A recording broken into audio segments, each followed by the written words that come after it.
Hola, buenos días. Bienvenidos a todos al debate La Universidad de hoy para profesionales del mañana. Eh, Os doy la bienvenida en nombre de Unidad Editorial. Yo soy África Silvelo, la responsable digital de la web de Yodona. Os voy a presentar a nuestros invitados de hoy en día, con los que vamos a hablar sobre a qué retos se enfrenta la universidad para formar a nuestros jóvenes de cara a un mercado laboral en el que cada día nos encontramos con más retos. En primer lugar, quiero dar la bienvenida a Rosa Visiedo. Ella es la rectora de la Universidad CEU San Pablo. Bienvenida. Muchas gracias, África. Muchas gracias por permitirme compartir este espacio con Jordi, con Federico y con Carlos y contigo, por supuesto. Gracias. No, gracias a ti por aceptar la invitación. Gracias en nombre de Unidad Editorial. También contamos con Federico Buyolo. Él es experto en educación. Probablemente es una de las personas que tiene el destino del futuro universitario en nuestro país. Muchísimas gracias y sabemos además que tienes una agenda apretadísima, con lo cual doblemente te agradecemos este tiempo y bienvenido. Muchas gracias, África. De verdad, un gusto estar aquí con vosotras y con vosotros a compartir un poco de ideas y sobre todo reflexiones. Eso es, reflexiones para el futuro de nuestra universidad y de nuestro mercado laboral. También nos acompaña en esta mañana, por cierto, bastante soleada y calurosa en Madrid, el cofundador de Future for Work Institute, Jordi Serrano. Bienvenido y gracias por aceptar la invitación de Unidad Editorial para este evento. Gracias a vosotros. Jordi será probablemente el encargado de poner en contacto a esos dos universos que estamos intentando machear hoy en día, que son las empresas, el mercado laboral y las universidades en las que se forman los jóvenes españoles. Y por último, damos la bienvenida y le damos las gracias por aceptar la invitación a Carlos Magro. Él es presidente de la Asociación Educación Abierta. Muchísimas gracias, Carlos. Gracias, África, y nada, un saludo a Rosa, Jordi y Federico. Un placer estar aquí. Bueno, pues si os parece, yo no me voy a extender en presentaros ni en contaros la biografía de nuestros cuatro invitados, porque evidentemente si hoy están aquí con nosotros es porque su currículum y su experiencia profesional les avala como grandes profesionales dentro del mundo de la educación. Y si os parece, para romper el hielo, había pensado que podíamos empezar con Federico para que él nos hable del papel de la universidad en la sociedad, por supuesto española y europea, y sobre todo teniendo en cuenta los grandes retos a los que nos tenemos que enfrentar en este siglo XXI, en donde todo parece tan cambiante, nuestro entorno del día a día.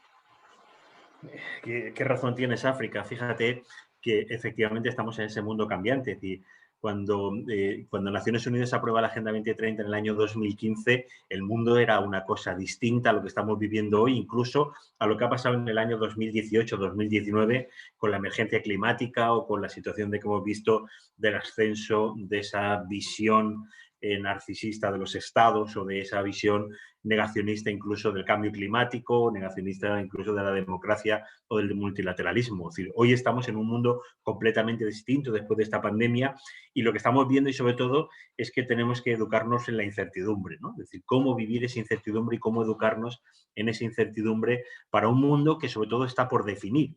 Y lo más importante, no solamente está por definir, sino que está fundamentalmente hecho, diseñado o apoyado en esas barandillas que son la Agenda 2030 que nos permite focalizar cuál es el futuro y hacia dónde tiene el futuro. Lo más importante, y yo creo que para mí esa debe ser la clave, es que sin duda alguna la educación, y por cierto, la educación a lo largo de la vida se convierte en el factor fundamental para que todas las personas podamos desarrollar nuestro proyecto de vida.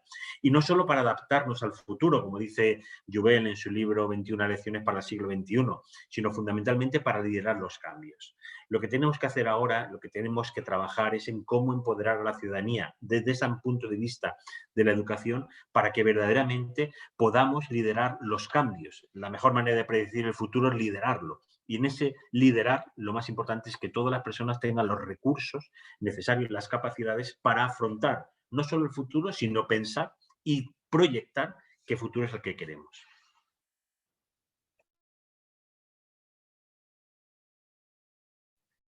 Vale, pues si os parece, para ampliar un poco la visión y no quedarnos solamente dentro del ámbito universitario, le voy a ceder la palabra a Carlos para que él nos aporte una visión, porque claro, cuando nuestros jóvenes llegan a la universidad, vienen de muchos años de formación. ¿Cuáles crees que son los grandes retos que tiene que afrontar la educación como una parte más de la sociedad para realmente tener éxito o llegar a cumplir los objetivos que nos propongamos, sean los que sean? Bueno, estoy efectivamente en la línea de Federico, ¿no? Es verdad que alguien que llega a la universidad, bien si llega más o menos joven o bien si entra en la universidad posteriormente, como cada vez ocurre más, pues ha pasado por un proceso largo a su vez de formación, al menos los años de educación obligatoria y en este momento, en el caso español, pues los 2 años de posobligatoria, de secundaria posobligatoria, del bachillerato, que es uno de los puntos donde se nos empieza a romper un poco el sistema. Los objetivos en sentido amplio de los sistemas educativos, tanto en la educación obligatoria como, desde mi punto de vista, también en la educación superior y en concreto en la universitaria, serían parecidos en este sentido. Serían un poco lo que estaba señalándonos Federico. Yo creo que a la educación, que es la formación de las personas, le pedimos 3 grandes esferas de actuación. Le pedimos que nos cualifique, le pedimos que nos dé unos conocimientos, unas habilidades, unas competencias, ¿no?, que nos permita insertarnos en la vida, ¿no? Vivir, que tiene también implicaciones con el mundo laboral, pero no solo o no excluyentemente, pero a la educación le pedimos, tanto en la educación obligatoria como en la universidad, que nos cualifique. Y esto es una misión importante que tenemos que cumplir durante en cualquier momento que estemos insertos en un proceso de formación y de educación. A la educación, en la educación obligatoria, pero también universitaria, y es importantísimo, en el caso universitario le pedimos también que de alguna manera nos socialice. Socializar significa que nos haga parte de un mundo, ¿no? que nos, de alguna manera, toda esa herencia de conocimientos, de saberes, de valores, de éticas, que tiene que ver con la democracia, en nuestro caso, que hemos ido construyendo con mucho esfuerzo, todo lo que tiene que ver con los derechos humanos, todo lo que tiene que ver con la agenda, en este caso, por ejemplo, la Agenda 2030.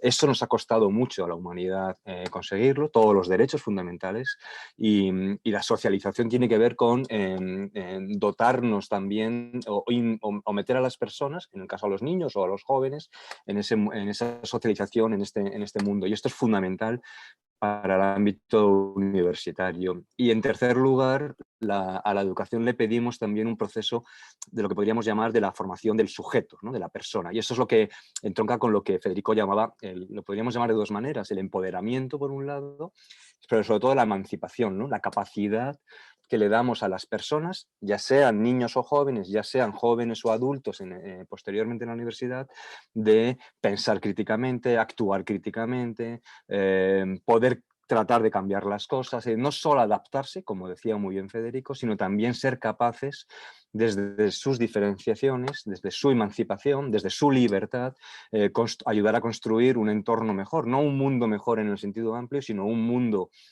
cercano, su mundo un poco mejor, ¿no? Un mundo más justo, más equitativo, más igualitario para todos. Fijaros las imágenes que estamos viendo estos días con Ceuta, con Gaza, con Colombia, ¿no? Bueno, este no es el mundo que queremos, ninguno de los que estamos aquí presentes, estoy seguro. Bueno, pues ahí la educación obligatoria, pero muy especialmente la educación universitaria, tiene mucho que decir. Sin duda, sin ninguna duda. Me gustaría continuar con Rosa. Ella, bueno, la única voz femenina en este debate, es quien para mí pulsa más el día a día, debido, por supuesto, a su cargo como rectora de la Universidad CEU San Pablo, el día a día y el sentir de los universitarios. Estos últimos meses, con la pandemia, tuvimos que ponernos todos a dar clases o recibir clases al margen del teletrabajo de forma online. Esta aceleración en este momento ha hecho que quizás nos hayamos dado cuenta de que las clases magistrales ya no tienen tanto sentido, sean o no en entornos virtuales, o sea, presenciales o virtuales, y que quizás es muy importante, muy interesante introducir en nuestras universidades, como se hace en muchas europeas, todo lo que tiene que ver con enfoques transversales, ¿vale?, en diferentes carreras, ya sean de ciencias o de letras, pero también en trabajos proyectuales para que se adecúen las habilidades de los universitarios a entornos prácticos, a la resolución de problemas o de situaciones o de retos con los que se van a tener que enfrentar y que se van a encontrar cuando lleguen al mercado de trabajo. ¿Cómo lo ves? Pues bueno, yo un poco en la línea de lo que han comentado tanto Federico como Carlos, la verdad es que esta situación no ha supuesto un cambio enorme, ¿no?, en todos los sectores y evidentemente en el mundo universitario también.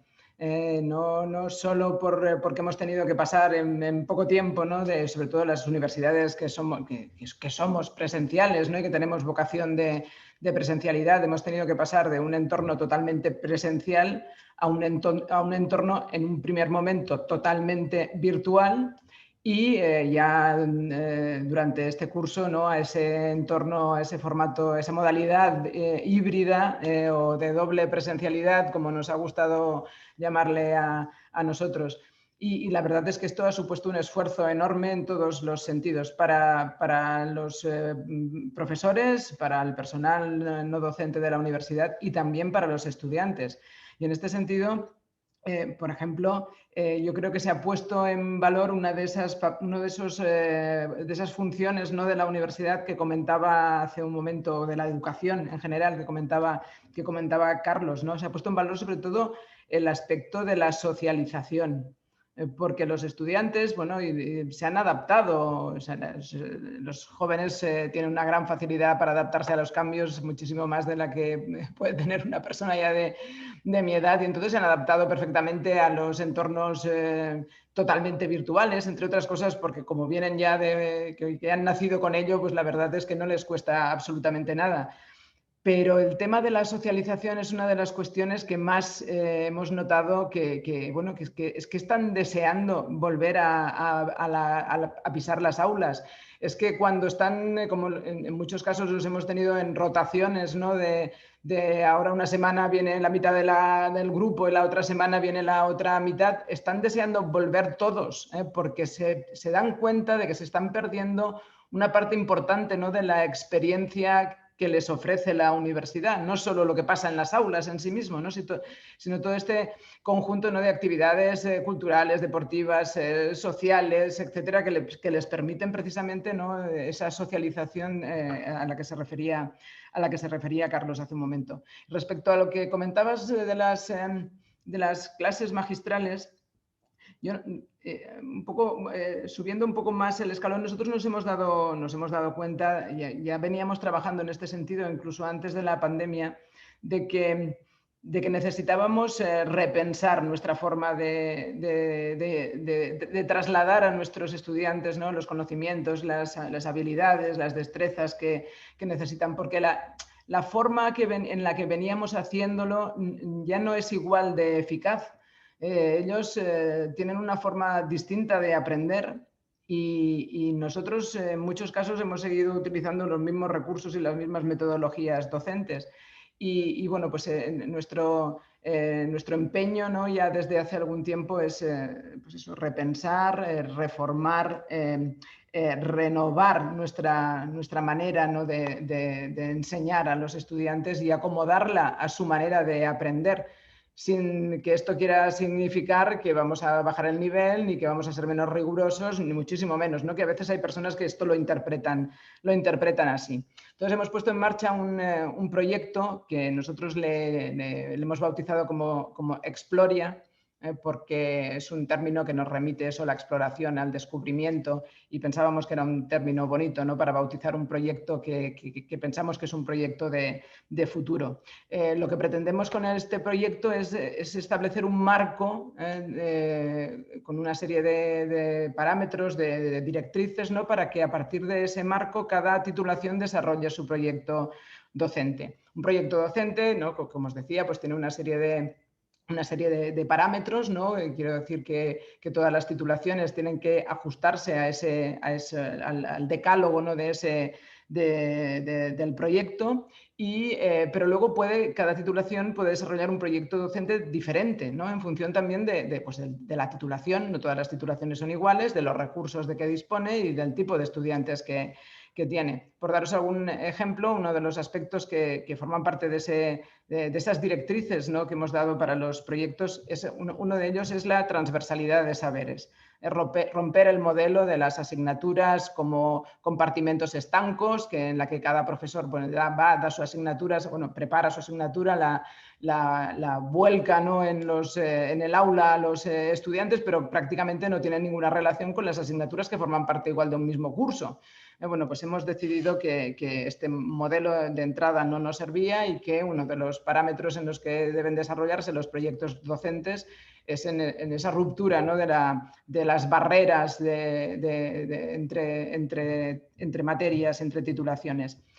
Otro de los parámetros es el del trabajo en equipo, la creación de comunidad de aprendizaje en estudiantes, profesores. Es un poco como una vuelta, ¿no? Al origen de la universidad, de la creación de esa comunidad, ¿no? de maestros y discípulos, ¿no? Donde unos están deseando aprender y los otros están dispuestos a enseñar, y al mismo tiempo aprenden unos de otros. Yo creo que ese espíritu, ¿no? También forma parte, ¿no? de nuestro proyecto. Luego, por supuesto, el aprendizaje activo. El aprendizaje planificamos por competencias, intentamos implicar a los estudiantes para que formen parte activa, para que tomen parte activa, ¿no? En el proceso de enseñanza-aprendizaje, a fin de despertar su motivación también por aprender, y que los aprendizajes resulten lo más significativos posible.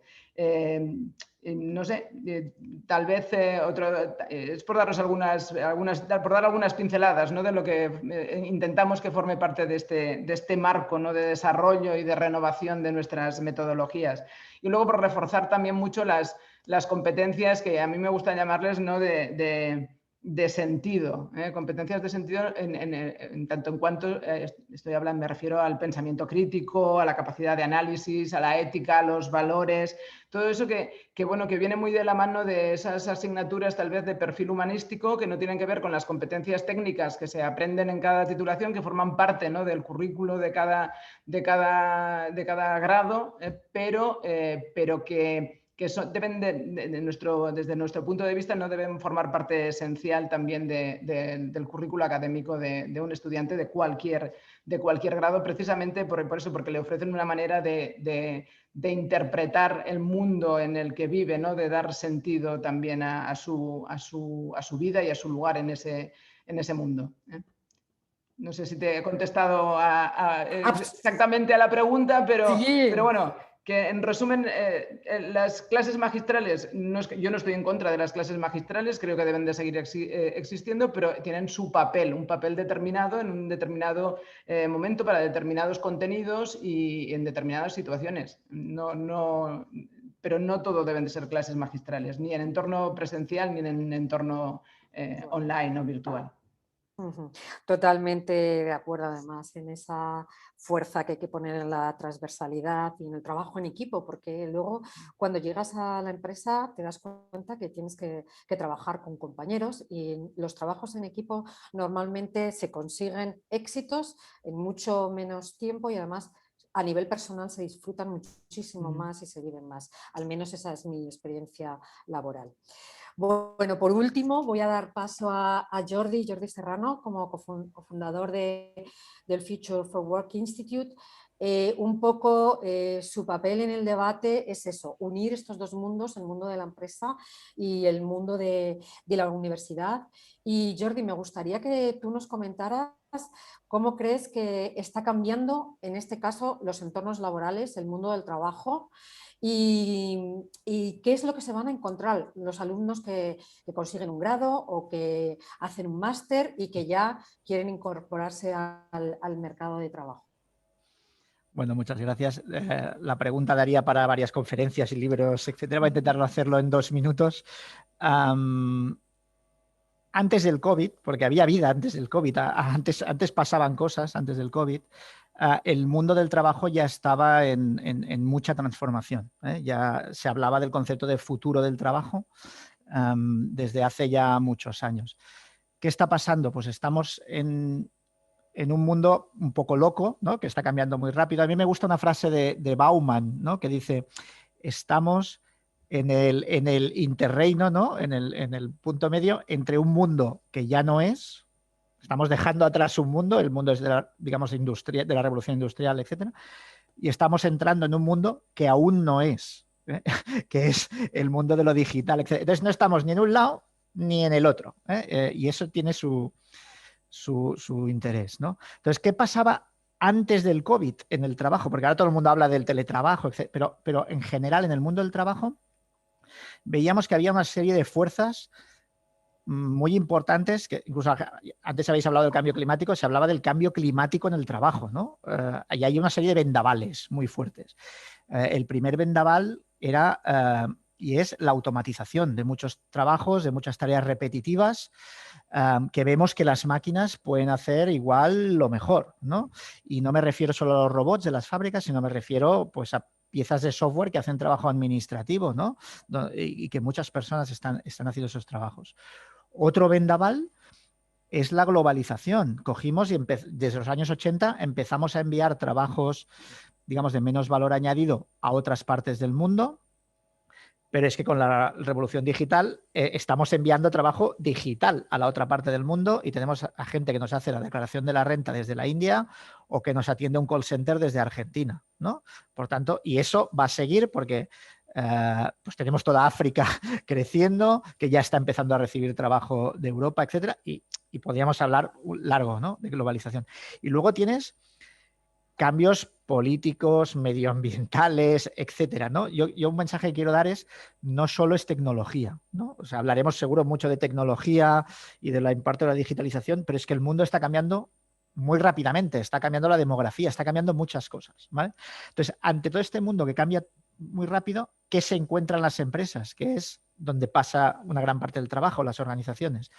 Pues que ellas estaban preparadas para la eficiencia en un mundo más o menos estable, ¿no? Es el mundo de la revolución industrial, ¿no? Y preparaba, tenían sus procesos, sus personas, sus habilidades para desempeñarlas durante mucho tiempo, para un trabajo que era para toda la vida, más o menos lo mismo, y donde el foco era la eficiencia, ¿no? En este mundo loco en el que estamos viviendo, donde los cambios son tan rápidos, la palabra clave en las empresas es disrupción. Es decir, es igual el modelo de negocio, el tipo de trabajo que yo tenga, etcétera, que voy a tener que cambiar o se me va a ir a la porra, ¿no? Hablando mal y claro, ¿no?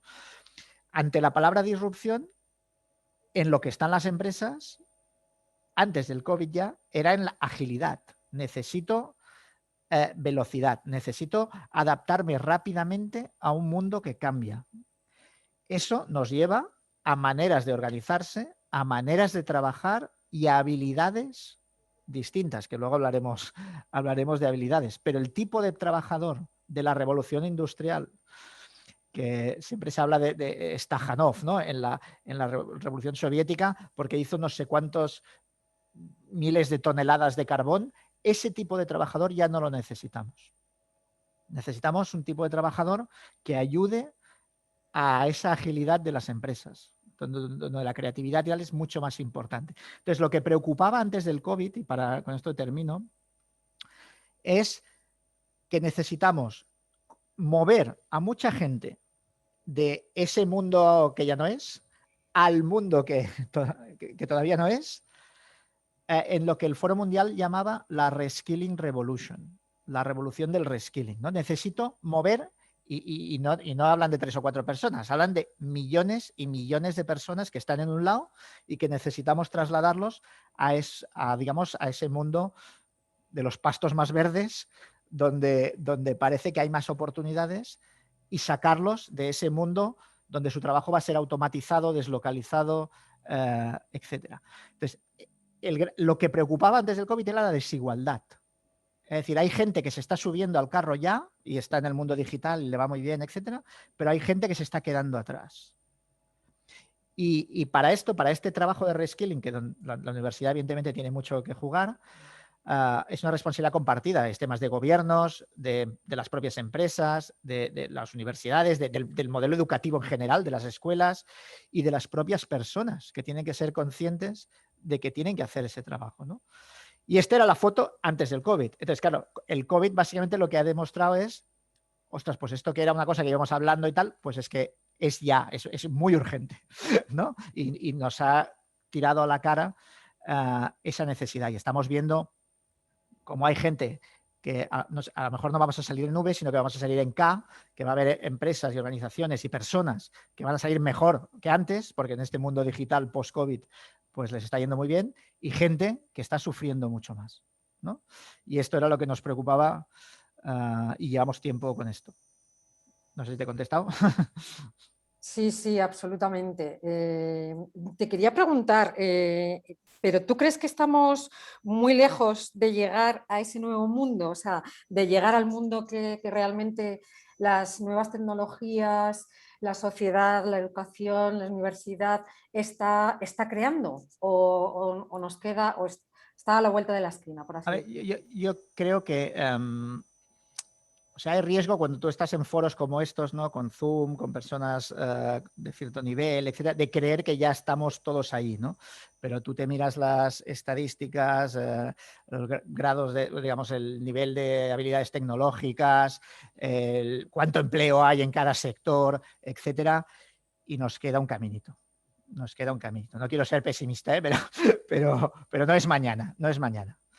Bueno, lo importante es identificarlo, lo primero, entiendo, para luego empezar a poner las soluciones o los cambios necesarios para llegar donde sea que tenemos que llegar.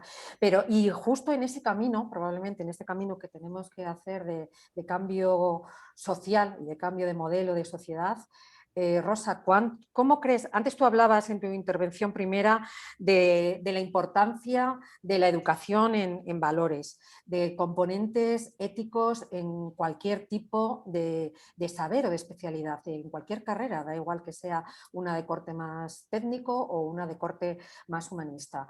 ¿Y cómo crees o qué papel crees tú que deberían de jugar precisamente el saber cultural, las humanidades, en todo lo que se enseña en las universidades? Pues mira, yo creo que las humanidades tienen importancia en todas las áreas, en todas las áreas del saber, no solo en las carreras de humanidades propiamente dichas. Nosotros en nuestras universidades, en el CEU, también hacemos un esfuerzo importante por incorporar esos conocimientos sobre humanidades, ¿no? en todas las titulaciones, da igual que sean más técnicas, que sean del área de salud, que sean del área de las sociales. En todas las titulaciones incorporamos créditos de asignaturas de humanidades. Yo creo que esto, además, como decía antes, está relacionado también con el desarrollo, ¿no? del pensamiento crítico, de la capacidad de valorar, de valorar las cosas, de dar sentido, ¿no? a la vida, y esto es muy importante para nosotros. Yo personalmente creo que la universidad es un espacio no solo para aprender conocimientos o destrezas o habilidades, es un espacio para el crecimiento y la maduración, ¿no? en todos los sentidos, intelectual,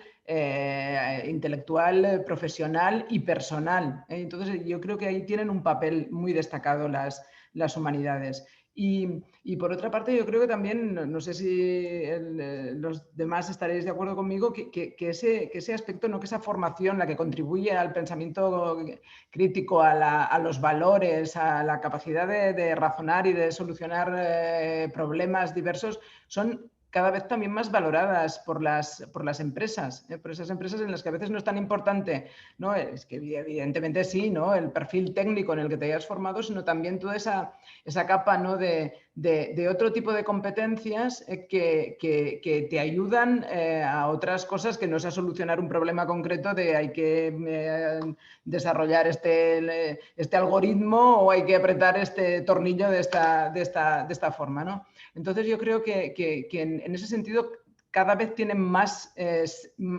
cada vez va a ser mayor, ¿no? El papel de las humanidades, ¿no?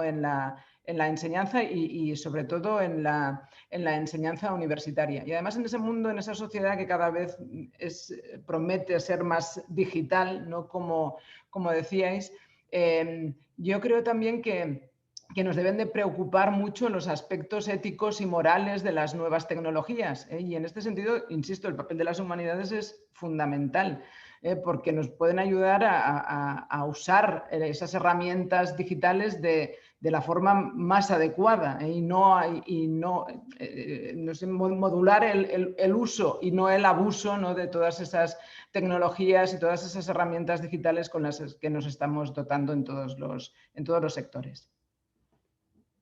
Sí, precisamente era Carlos quien en su primera intervención hablaba de la importancia de desarrollar la capacidad crítica y el espíritu crítico de los estudiantes a través de sus diferentes etapas de formación. Y precisamente con él me gustaría comentar cuál sería la mejor manera de promover en las instituciones y evidentemente en las personas que las representamos, en este caso en el ámbito educativo, el uso ético, positivo y reflexivo de las nuevas tecnologías y cómo nos puede ayudar eso luego a la hora de incorporarnos al mercado de trabajo. Bueno, yo creo que este es un tema importante, decía Jordi, ¿no? Citando a Bauman, ¿no? No estamos ni aquí ni allí, ¿no? Y tú preguntabas si estábamos muy lejos. Yo no estoy seguro de querer ir hacia donde parece que estamos yendo. Es decir, que yo lo primero que me preguntaría, y esto se lo quiero preguntar ¿no? Las universidades tienen un papel importante, pero la escuela también, todos los maestros, todos los padres, ¿no? Tenemos un papel importante, ¿no? Porque no estoy seguro de que el futuro que parece que tenemos ahí a la vuelta de la esquina sea el que quiero yo para mis hijos, ni siquiera ¿no? para mis enemigos. Y por tanto necesitamos problematizar mucho, que no significa poner problemas a las cosas ni ser negativos, pero tenemos que, esa misión crítica que tanto decimos, ese pensamiento crítico significa problematizar las cosas, es decir, preguntarnos por las cosas, preguntarnos si eso es lo que queremos realmente, si el uso de la tecnología que estamos haciendo en estos momentos es la que más nos conviene, si el tipo de sociedad, desde mi punto de vista, hiperconsumista cada vez más y no es una hiperindividualista y por tanto que le cuesta entender conceptos de solidaridad, de humanidad, es lo que queremos. Si el tipo de formación, y esto es un tema complicado sobre el que estamos hablando, tiene que estar súper centrada en las habilidades individuales o tiene que estar centrada en dotar a las personas, los jóvenes, jóvenes niños, pero también los universitarios, de capacidad de distanciarse precisamente del mundo, pues para poder crear un mundo mejor, ¿no? Entonces, o sea, que estamos en el meollo, y esto es una cosa que le afecta fundamentalmente a la educación y desde luego a la universidad, en equilibrar, ¿no? En equilibrar esto que estábamos hablando, que yo decía antes, cuánto de habilidades concretas tenemos que dar, pero también cuánto de habilidades que tienen la capacidad de cuestionar el mundo y de crear mundos mejores o de imaginar mundos mejores, tenemos que trabajar en la universidad para tener ciudadanos que respeten los derechos fundamentales. Yo no estoy aquí hablando de nada, ¿no? Pero los derechos fundamentales que tienen firmados los países desde hace 70 años, o las constituciones de todos los países.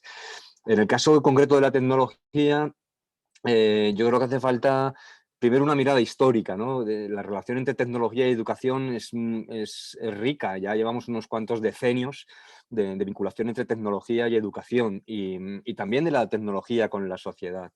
Y si hacia donde nos lleva la tecnología es a un mundo hipercuantificado, en el que nuestros datos son vendidos por terceros, en el que conceptos como la identidad está, no vale nada, en el que los algoritmos funcionan para predecir, ¿no?, lo que otros quieren por ti. En el mundo educativo, ¿no? Si lo que queremos es unas tecnologías educativas que lo que hacen es medir y cuantificar e incluso personalizar a través de unas pedagogías muy dirigistas, ¿no? Pues no es lo que yo quiero. Yo quiero otro tipo de tecnología. Para empezar, una tecnología que tengamos mejor, en la que todos comprendamos un poco mejor cuáles son sus límites, cuáles son sus dificultades, sus retos, sus problemas. Una tecnología que sea como más humana, ¿no? Una tecnología que nos pertenezca más también, ¿no? No una tecnología que nos considere solo usuarios, sino una tecnología que nos considere ciudadanos y, por tanto, sobre la que tengamos opinión, sobre la que tengamos decisión. Bueno, ese tipo de cosas. ¿Cómo hacemos esto? Pues yo creo que, como os decía al principio, problematizando mucho desde la escuela los usos actuales de la tecnología en nuestras vidas. Y esto es muy fácil de hacer porque cualquiera de nosotros somos ya somos unos adictos a la tecnología, en el sentido más peyorativo de la palabra. Yo soy un gran adicto a la tecnología. Trato de aprovechar al máximo lo que la tecnología me da, que es muchísimas cosas, pero también soy muy consciente de cuánto me roba la tecnología. Bueno, pues tratar de discutir eso con los niños, con los jóvenes, tratar de poner eso encima de la mesa en los debates universitarios, en los debates sociales, hacer que los profesores no solo sean transmisores de conocimiento, sino también de alguna manera intelectuales que llevan estos debates fuera, ¿no?, a la sociedad, ¿no?, que nos plantean las cuestiones éticas que tienen que ver con los datos, con la tecnología en estos momentos, creo que es un tema importante. Luego, bueno, yo creo que hay que no mirar a la tecnología como algo neutro, como un cuchillo que corta el queso, sino como un contexto en el que vivimos, que nos está, ¿no?, reconfigurando mucho y, por tanto, sobre el que tenemos que pensar mucho y bien. Y como decía Rosa, ¿no?, ahí hace falta mucha mirada ética, mucha mirada antropológica, mucha mirada sociológica, mucha mirada histórica. Por eso son tan importantes las humanidades, ¿no? No porque nos vinculen con nuestro pasado, que a mí me encanta, ¿no? No porque nos vinculen con Homero, que también, sino porque nos ayudan a pensar el futuro. Probablemente mucho mejor que cuando nos centramos en habilidades muy especializadas y muy concretas y muy técnicas, ¿no? Las humanidades, la historia nos permite pensar el futuro. No es para entender el pasado, para lo que queremos la historia. Queremos la historia para entender el futuro, para construir un mejor futuro, para imaginar un mejor futuro. Y por eso queremos historia, queremos antropología, queremos filosofía, borrada prácticamente, Federico, ¿no?, de los planes de estudios, ¿no? Y tan necesaria si lo que queremos es ciudadanos capaces de pensar, ¿no?, y hacerse preguntas. Y sobre la tecnología en primer lugar. Sí, justo ahí es donde quería ir ahora con Federico. ¿Cómo está la universidad hoy en día preparada para asimilar todos estos cambios, todas estas nuevas necesidades de la sociedad y sobre todo eso, con esa visión también, bueno, crítica, pero entendida como positiva, o sea, como una visión que nos va a hacer avanzar y mejorar. Tú que tienes un poco más el pulso también del día a día y una visión más global de lo que pasa en España, de lo que pasa también fuera de España, ¿cómo estamos? ¿Qué nos queda? O sea, ¿cuál es el camino que nos queda por delante? Porque la universidad en los últimos 20-30 años ha cambiado enormemente, ¿o no? Sí, yo creo que ha cambiado y ha evolucionado, es decir, en algunas cosas a peor, en otras cosas a mejor, pero también como la sociedad, es decir, hay muchas veces, y a mí me pasa muchas veces que dicen, no, es que los políticos son tal, y ya, pero los políticos salen de la sociedad, igual que la universidad sale de la propia sociedad, y entonces en la sociedad vemos unas cosas hemos avanzado mejor y otras a peor, las empresas, y todos estamos en un ecosistema donde todos al final avanzamos en la misma condición. Daniel Aliti lo decía muy bien, decía, oiga, los políticos o las administraciones son la representación de la propia sociedad, es decir, con lo cual no nos olvidemos de esta parte. Pero si me vas a permitir un poco cogiendo el hilo de lo que decía Carlos, que me gustaba mucho, entonces estaba recuperando una entrevista que dio Javier Gomá, buen amigo, un tipo fantástico, en la revista Ethic, que él decía de cómo pasar de lo estético a lo ético, ¿no? Es decir, de esa juventud estética, esa madurez ética o de ese individualismo, ese colectivo, ¿no? Y él decía que esto se tiene que hacer con una doble especialización. Por un lado, de oficio, es decir, de saber ganarse la vida, y por otro lado, de corazón, ¿no? De esos valores éticos que nos tienen que construir, que es un poco lo que decía Rosa, de esa componente de que no puede haber una cosa sin la otra, ni la otra sin la una, ¿no? Es decir, no puede haber estética sin ética, ni ética sin estética, igual en esta construcción. Es verdad que tenemos riesgos y tenemos oportunidades. Tenemos sobre todo algo que creo que Ban Ki-moon lo dijo muy certeramente cuando se aprobó la Agenda 2030 y dijo que desde ese momento todos los países pasábamos a ser países en desarrollo, que ya no había países en vías de desarrollo o países desarrollados, sino que todos nos convertíamos en países en desarrollo. Jordi lo decía antes de las desigualdades, claro, en el año 2000, fíjate lo que son las cosas y un poco verlo en la historia, como decía Carlos. En el año 2000, cuando se aprueban los Objetivos de Desarrollo del Milenio, eran 8 objetivos y 70 metas. 8 y 70 metas. En el 2015, 17 objetivos, 169 metas. En un mundo completamente distinto y donde la desigualdad, que antes era entre países, ahora era entre personas. Pero no estamos hablando de una desigualdad de acceso a los bienes públicos globales, sí, pero no a este sistema o esta digitalización de que estamos viviendo en la sociedad, que se veía muy de manera tangencial. Bueno, en el año 2000, recordar que en el año 2000 el gran problema tecnológico que tenemos en el mundo era el efecto 2000, que se iban a caer los aviones, que los cajeros automáticos... Claro, esto es en el año 2000, estamos en el 2021, hemos pasado por el 15. Es que esto ha cambiado mucho y todos tenemos que cambiar en ese ámbito. Fijaros, la formación antes era lineal, es decir, era educación, bachillerato, COU, lo que hacíamos COU, universidad, máster, y si querías universidad, doctorado, y seguías con tu carrera. Pero que hoy ya no funciona así. Hoy ya no estamos en ese mundo lineal donde todo va a ir desde A, B, C, D y E, sino que vas a poder estar en la universidad. Ahí, como decía Carlos antes, hay más gente que está entrando a la universidad más tarde, están apareciendo gente que va a la universidad, termina su ciclo universitario y luego vuelve a una FP de grado superior para esa especialización o programas ad hoc de las propias empresas que dicen, oiga, mire, esto me vale y esto es lo que tiene que hacer. Es cierto también, y tenemos que decirlo, que en cierta manera hemos engañado a los jóvenes. Les dijimos, tú estudia una carrera, altos idiomas, haz un máster y con esto ya tienes el futuro asegurado. Y la sociedad ha ido por otro lado distinto. Y tenemos también como sociedad decirle a nuestros jóvenes, oye, es que esto no ha funcionado así. Hemos inaugurado una categoría nueva que son los trabajadores y trabajadoras pobres. Es decir, esto no puede ser decir, oye, tú trabajabas y ya tenías tu futuro asegurado y como decía Carlos, esto iba a ser para toda la vida. No, es que esto ya no va a ser ni para toda la vida. Hay un informe que tiene McKinsey que dice que vamos a cambiar entre 10 y 12 veces de trabajo. Es decir, esto se lo decías a mi padre y claro, mi padre decía, no, yo estoy en mi trabajo y va a ser toda mi vida y de hecho el hombre falleció haciendo el mismo trabajo toda su vida. Yo ya he cambiado 6 o 7 veces de trabajo, es decir, estoy más cerca de eso de los 15, ¿no? Y estoy esperando cambiar otra vez. Entonces, con lo cual quiere decirte que tenemos que ir mirando esa educación híbrida y qué están demandando las empresas. Recuerdo una conversación con Cristina Garmendia, ex ministra de Innovación, Universidades y tal, y me decía, mira, cuando hablo con los CEOs, les pregunto, oye, ¿qué le pides ahora a los estudiantes nuevos? Dice, mira, para que vengan y se sienten en la mesa tienen que tener, por supuesto, 2 idiomas, carrera y máster. Pero eso solo te da el acceso a sentarte delante de la mesa.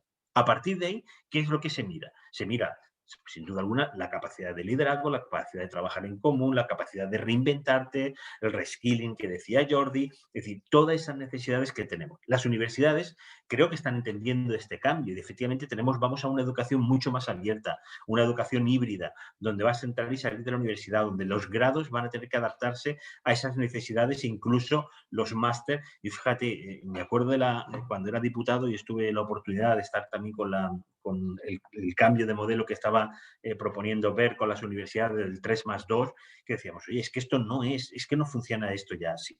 Es decir, funciona de otra manera y tenemos que ver esto. El ámbito de los MOOCs está disparado, que tienen otros componentes, pero está también incluso, decir, oye, que tú puedes hacer un MOOC con Harvard o con el CEU o con la Universidad Politécnica de Valencia, claro, abre otro ámbito también a los trabajadores, a aquellas personas, o por ejemplo, con la reconfiguración o la recualificación de los profesionales, que se les acepte ese trabajo que han hecho y que tengan una cualificación para reincorporarse al mundo laboral.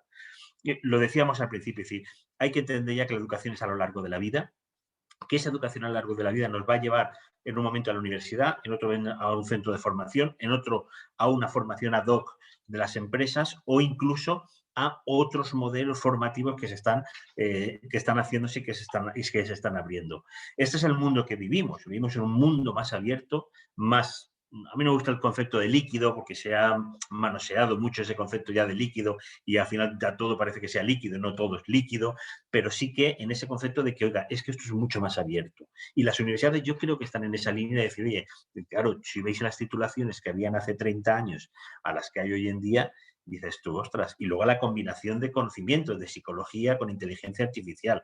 Fíjate lo que estaba diciendo África antes de la inteligencia artificial. Tuve la oportunidad de estar con el número 3 de una empresa multinacional, red social muy famosa, que empieza por F y no te digo cómo termina y que todos tenemos. Y claro, me decían lo que estaban haciendo con inteligencia artificial y cómo al final tienen que generar un algoritmo que corrija el algoritmo porque los principios éticos y valores, como los desarrollan informáticos que están centrados en la informática y no se daban cuenta de que hay unas cuestiones que no pueden estar medidas solamente por un algoritmo, sino que tenemos que...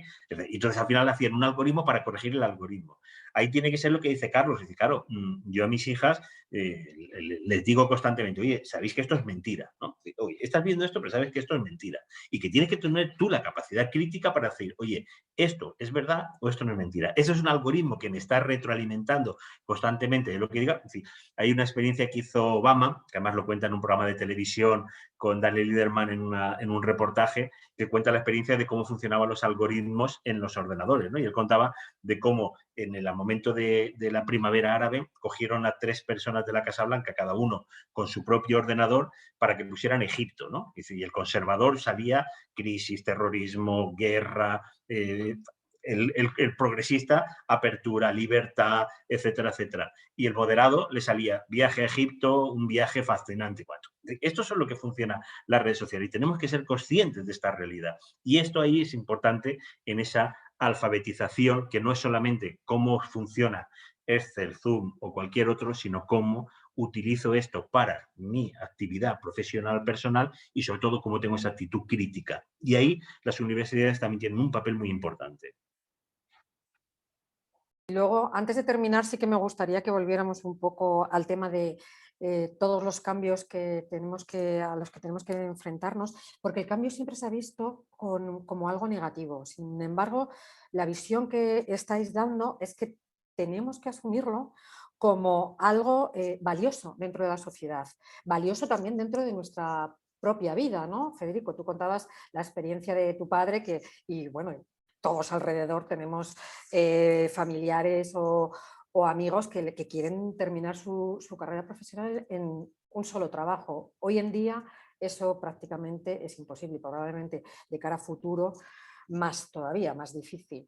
Entonces, en este punto sí que quiero enlazar con Jordi un poco para que él, igual de forma más práctica, no sé si sería la palabra correcta, nos pudiera hablar más del reskilling, del concepto que él ha introducido antes, de qué realmente es en lo que necesitamos formarnos y también cómo debemos de utilizar esas nuevas herramientas y competencias que debemos de adquirir para, pues eso, para llegar al mercado de trabajo, pero también para un poco, como decía Carlos, tener una vida que nosotros guiemos y no que el trabajo, la sociedad, las nuevas tecnologías, las tendencias nos lleve, sino que nosotros mismos seamos quien de forma constructiva podamos decidir hacia dónde vamos. Bueno, de nuevo es una cosa enorme, pero yo creo que lo he explicado muy bien. Lo sé, perdona, pero es que la verdad que es que la educación daría para horas y horas y días y días y muchos encuentros como el de hoy, que la verdad está siendo muy instructivo, bajo mi punto de vista. A ver, yo creo que lo ha explicado muy bien Federico. O sea, lo importante es entender que esta vida en 3 etapas, en la cual tú primero aprendías, luego te ibas a trabajar y luego te jubilabas / ocio, ¿no? Esta vida en tres pantallas del videojuego ya no es así, ¿no? O sea, tú tienes que estar aprendiendo continuamente, y a veces digo, antes la vida era una carretera, en una autopista, ¿no? Un camino que más o menos todos teníamos claro y tal. Ahora es una montaña rusa que sube y baja, etcétera. Entonces, ¿qué capacidades cotizan al alza en este mundo? Pues ya lo habéis dicho, ¿no? Todas aquellas más humanas, ¿no? No automatizables, no deslocalizables fácilmente, todo lo que tiene que ver con la creatividad, la interacción social, habéis dicho trabajo en equipo, pensamiento crítico, o sea, todo esto está en todas las listas de actividades de habilidades que cotizan al alza, que lo podemos resumir en estas como más humanas, ¿no?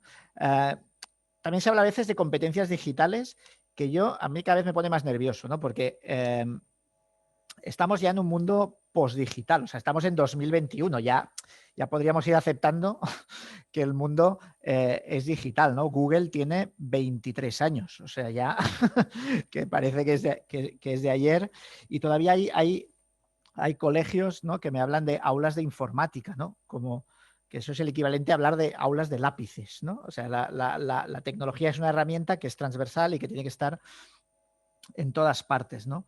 Luego también habéis hablado de humanidades y ciencias, ¿no? Como letras esta separación también me pone muy nervioso porque está claro que las ingenieras tienen que tener presente los temas de ética, etcétera, en el diseño ahora precisamente de tecnología, etcétera. Es súper importante que tengan esa parte más de letras, digamos, pero es que también las personas de letras yo creo que ya no vale con que no sepan un poquito el mundo, algo de la ciencia, de la tecnología, etcétera. De hecho, creo que no hay una disciplina más humana que la ciencia, quizá, ¿no? No sé si conocéis algún delfín o ornitorrinco que haga ciencia, ¿no? Yo creo que es importante esa división empezar a romperla en todas partes, ¿no? Y luego está la formación técnica esta hiperespecializada, ¿no? Hablabas de reskilling, ¿cómo lo hacemos, no? Hay empresas que están haciendo su propia certificación, su propia formación, ¿no? Google crea sus propios certificados. En Madrid y en Barcelona creo que había como 70 sitios que hacen lo que se llama bootcamps, que es que tú vas allí y en semanas te tunean para ponerte en el mercado tecnológico. Bootcamp viene un poco del mundo de los militares, ¿no? De allí donde están los cadetes, ¿no? Entonces, están apareciendo formaciones hiperespecializadas, hiperprácticas, hipertécnicas para ponerte de golpe en ese mundo. Yo creo que la parte tecnológica, la parte técnica, ya sabemos cómo hacerla, ¿vale? A nosotros lo que nos dicen las empresas es, lo que me encuentro es gente que tiene unas habilidades técnicas, incluso para responsables de equipo, que son buenos planificando, etcétera, pero lo que les falta es esa parte más de visión, de creatividad, de innovación, de acompañar el cambio, que es lo que nos falta, y las empresas dicen, y no sabemos cómo hacerlo, porque sabemos cómo formarles en la parte técnica, sabemos cómo formarles en gestión de proyectos. Lo que no sé es cómo meterles digamos, la semilla de la curiosidad, de la innovación. Esto no sé cómo hacerlo, ¿no? Cuando nosotros hicimos un poquito de estudios sobre esto, sobre curiosidad y tal, es también muy interesante ver que la curiosidad, los comportamientos de curiosidad correlacionan bastante bien con el nivel académico. O sea, ¿no? Alguien sin educación tiene menos comportamientos asociados a curiosidad, como, yo que sé, como leer cosas distintas, conocer gente distinta, etcétera. La gente de FP un poco más, la gente de formación bachillerato y tal más, y los universitarios más, ¿no? O sea, algo, y el doctorado más, ¿vale?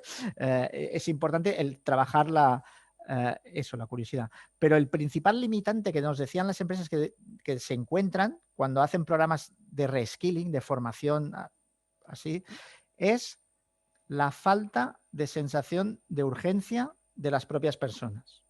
Es como un limitante que las personas siguen pensando en esa vida de 3 etapas, en la cual yo terminé, ¿no? Ya mi parte de educación, ¿no? Y entonces, ¿cómo meter esa sensación de urgencia sin crear ansiedad? Porque tampoco hay que caer en eso. Yo creo que es uno de los grandes retos, y donde la universidad seguro que puede hacer cosas, el estar presente durante toda la vida, ¿no? Porque ahora todas tienen el grado, el posgrado, incluso en las webs están como separados, ¿no? Yo creo que hacer la universidad presente en toda la vida, no sé cómo hacerlo, pero estaría muy bien.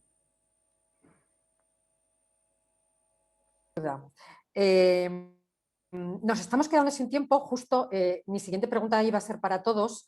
Igual podemos utilizarla para generar un último mensaje de cara a los estudiantes que tengan que elegir carrera en breve, o para los padres que quieran de alguna manera aconsejarles. Pero un poco, ¿cuál es vuestra visión de cómo está la universidad hoy en día? O sea, ¿cuál es su papel o hacia dónde tiene que ir, y dónde hay que decirles tanto a los nuevos estudiantes que lleguen ahora que deberían de focalizarse? Pero, o sea, ¿cuál es el mensaje más útil y práctico que podemos darles en este? No sé si queréis, empezamos primero por Rosa, luego Federico, Carlos y terminamos con Jordi. ¿Os parece? Muy bien, pues nada, muchas gracias, África. Pues vaya, la verdad es que no puedo estar más de acuerdo con lo que se ha comentado. Creo que hemos coincidido todos en muchos puntos, y yo siempre digo que me conformaría, fijaos que es una hipérbole, ¿no? Pero que me conformaría que nuestros estudiantes en las universidades aprendieran, no adquirieran la competencia de tener pasión por aprender, de esas ansias infinitas de seguir aprendiendo, de curiosidad, de motivación por seguir aprendiendo. Yo creo que esa es la competencia principal que podemos trasladarles a nuestros estudiantes, porque además es una competencia que no tiene obsolescencia. Esto no tiene esa obsolescencia programada que tienen las tecnologías o que tienen las competencias técnicas.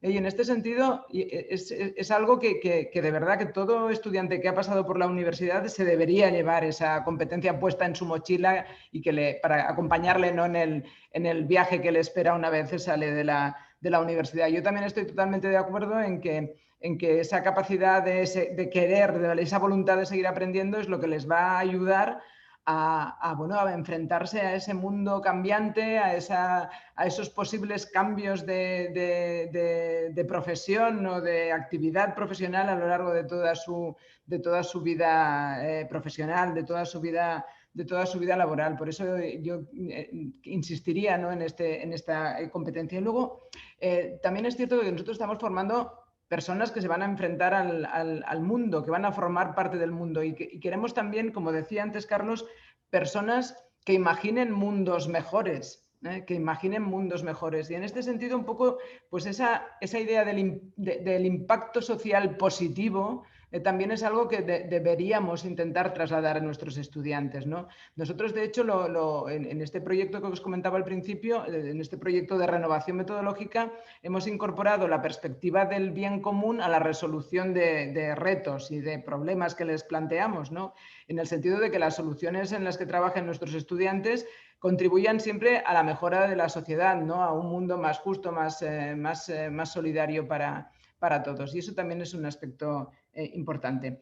Creo que preguntabas, ¿no?, un poco el consejo que les daríamos a los alumnos, ¿no?, que van ahora a empezar la EBAU. Pues yo creo que mi consejo sería que se formen en aquello que les interese, en algo que despierte en ellos de verdad esa pasión, ¿no?, por aprender y por seguir aprendiendo siempre luego a lo largo de toda su vida. Yo creo que la universidad es una experiencia vital única, y que hay que aprovecharla al máximo. Y ese sería mi segundo consejo, que aprovechen al máximo todas las posibilidades y todas las oportunidades que las universidades en general no ponen a su disposición, no solo las clases en las aulas, no, sino todo ese espacio, ¿no?, de relación y de crecimiento que ponemos y que intentamos poner a su disposición para formar personas, para formar ciudadanos, ¿no?, que tengan ese impacto social positivo, ¿no?, en el mundo en el que les toca vivir.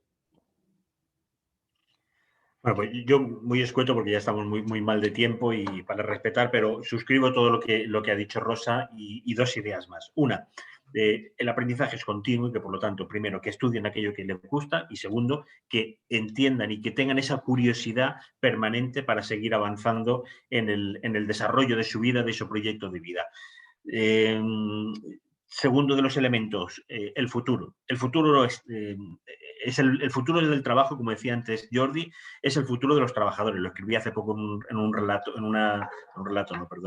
artículo de la revista Ethic. Es el futuro de los trabajadores, ese es el futuro del trabajo. Y por lo tanto, lo que estudien, lo que aprendan, lo que atesoren va a ser el patrimonio, que eso no se le puede quitar a nadie, porque eso es patrimonio personal de cada uno de nosotros. Por tanto, esa educación es lo que nos permite generar ese patrimonio personal que nos haga afrontar. Y tercero de los elementos, que miren el futuro siempre con el positivismo de no solo ir hacia dónde está la pelotita, como si estuviéramos haciendo un símil de fútbol, sino avanzarse al siguiente paso, porque si no siempre estaremos por detrás de aquello que la sociedad está demandando, o sobre todo sobre aquello que podemos aportar más.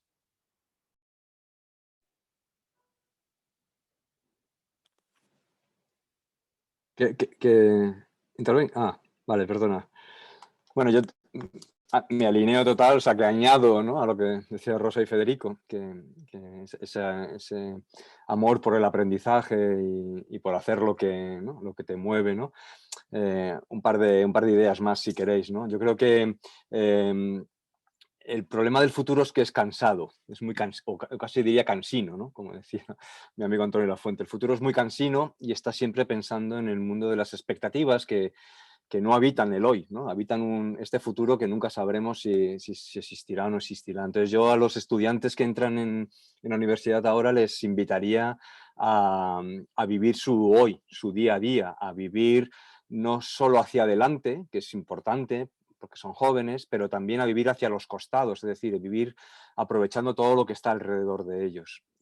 Cuando digo vivir, digo también aprender, estudiar, como decía Rosa, aprovechar al máximo esos años que vayan a pasar en la universidad. Son unos años, si la universidad la haces de joven, son unos años fundamentales porque digamos que entras casi menor de edad y todavía sin ser del todo, ¿no?, autónomo y emancipado o libre, y esos 4 o 5 años o 6 años, lo que cada uno invierta ahí, te van a devolver como un adulto, ¿no?, libre, autónomo, con capacidad de decisión sobre tu vida y sobre la vida, que es lo más importante, de los que están a tu alrededor.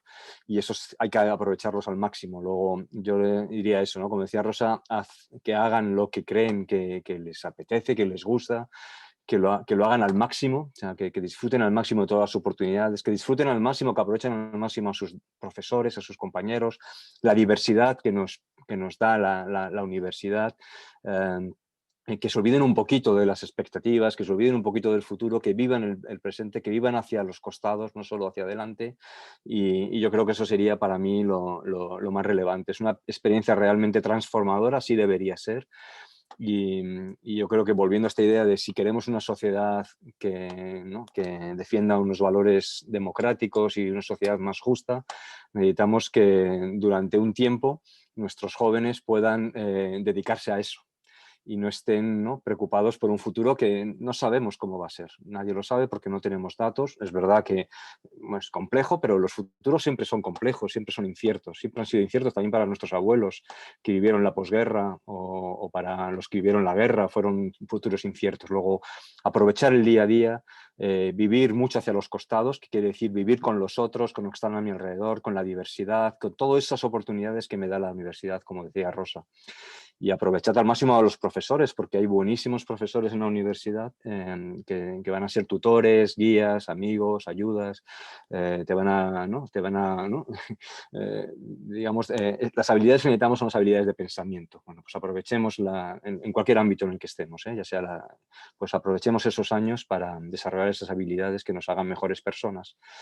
Y luego ya veremos, ¿no?, en qué mundo tenemos que estar habitando y construyendo. Bueno, como estamos ya fuera de tiempo, en 5 segundos me sumo a todo.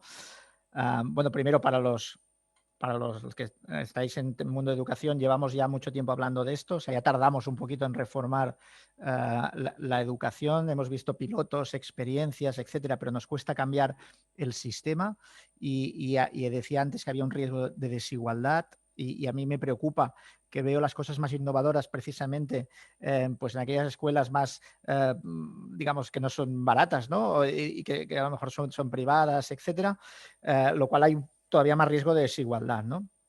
Pero para cerrar con el consejo que me pedías a los jóvenes, es no nos hagáis mucho caso a los boomers, ¿no? que somos nosotros, que el futuro no existe, es lo primero que te dice alguien que se dedica a predecir el futuro en serio. Lo que intentamos nosotros es extrapolar el futuro de lo que hemos visto en el pasado, pero el futuro no existe, el futuro se crea, ¿no? Y estamos ahora en el momento de crear alguno de todos esos futuros posibles. No os asustéis mucho los jóvenes porque ahora mismo hay una cierta visión más de distopía que de utopía del futuro que ya cuadra con los momentos históricos en los que cuando hay momentos buenos históricos la visión del futuro era Julio Verne, se iba a arreglar todo y tal, y cuando hay momentos más de bajona pues vemos Black Mirror, ¿no? Entonces ahora estamos más en este momento Black Mirror. No os asustéis los jóvenes porque seguro que vosotros viviréis un mundo mucho mejor. Pues Rosa, Carlos, Federico, Jordi, para mí ha sido un auténtico placer escucharos, un privilegio compartir esta hora de charla con vosotros sobre la universidad, sobre el futuro. Espero que algunos de nuestros oyentes y de nuestros jóvenes encuentren en este vídeo que colgaremos más adelante en YouTube un espacio donde encontrar nuevas ideas, porque desde luego, y nuevos enfoques, porque eso es lo que habéis aportado hoy en este foro, en el que ojalá en otro, sino en este muy parecido, podamos volvernos a ver muy pronto. Os doy las gracias en nombre mío, por supuesto, en nombre de Yodona y en nombre de Unidad Editorial. Gracias por vuestro trabajo, muchísimo ánimo y os deseamos desde aquí todo lo mejor, ahora y siempre. Gracias. Muchas gracias. Hasta la próxima. Muchas gracias, África. Gracias. Chao.